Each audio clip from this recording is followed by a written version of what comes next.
करवा चौथ की कथा। बहुत समय पहले की बात है। एक साहूकार के 7 बेटे और उनकी एक बहन करवा थी। सभी 7 भाई अपनी बहन से बहुत प्यार करते थे, यहाँ तक कि वे पहले उसे खाना खिलाते और बाद में स्वयं खाते थे। एक बार उनकी बहन ससुराल से मायके आई हुई थी। शाम को भाई जब अपना व्यापार व्यवसाय बंद करके घर आए तो देखा कि उनकी बहन बहुत व्याकुल थी।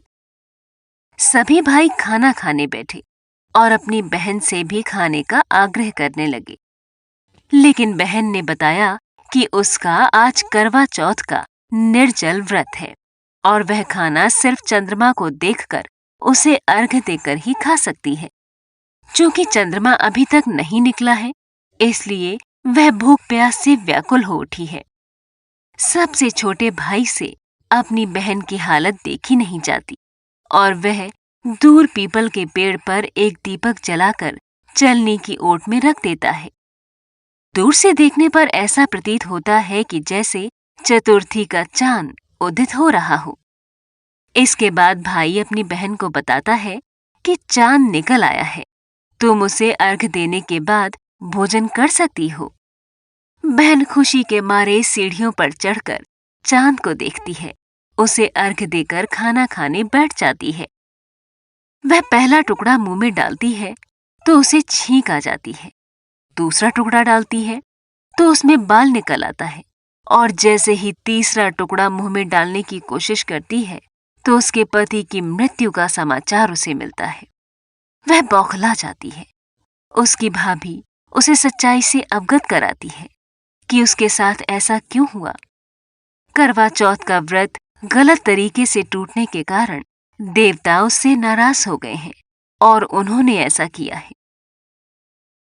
सच्चाई जानने के बाद करवा निश्चय करती है कि वह अपने पति का अंतिम संस्कार नहीं होने देगी और अपने सतीत्व से उन्हें पुनर्जीवन दिलाकर रहेगी।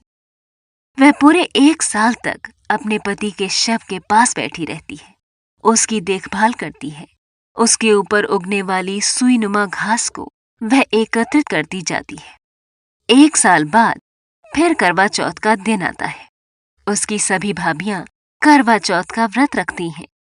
जब भाभियां उससे आशीर्वाद लेने आती हैं तो वह प्रत्येक भाभी से यम सुई ले लो, प्रिय सुई दे दो, मुझे भी अपनी जैसी सुहागिन बना दो, ऐसा आग्रह करती है। लेकिन हर बार भाभी उसे अगली भाभी से आग्रह करने का कहकर चली जाती है। इस प्रकार जब छठे नंबर की भाभी आती है तो करवा उससे भी यही बात दोहराती है। ये भाभी उसे बताती है कि चूंकि सबसे छोटे भाई की वजह से उसका व्रत टूटा था, अतः उसकी पत्नी में ही शक्ति है कि वह तुम्हारे पति को दोबारा जीवित कर सकती है। इसलिए जब वह आए तो तुम उसे पकड़ लेना और जब तक वह तुम्हारे पति को जिंदा न कर दे उसे नहीं छोड़ना। ऐसा कहकर वह चली जाती है। सबसे अंत में छोटी भाभी आती है। करवा उनसे भी सुहागिन बनने का आग्रह करती है, लेकिन वह टाल मटोली करने लगती है। इसे देख करवा उन्हें जोर से पकड़ लेती है और अपने सुहाग को जिंदा करने के लिए कहती है। भाभी उससे छुड़ाने के लिए नोचती है, खसूटती है, लेकिन करवा नहीं छोड़ती है। अंत में उसकी तपस्या को देखकर भाभी पसीज जाती है और अपनी छोटी अंगुली को चीरकर उसमें से अमृत उसके पति के मुंह में डाल देती है। करवा का पति तुरंत श्री गणेश कहता हुआ उठ बैठता है। इस प्रकार प्रभु कृपा से उसकी छोटी भाभी के माध्यम से करवा को अपना सुहाग वापस मिल जाता है।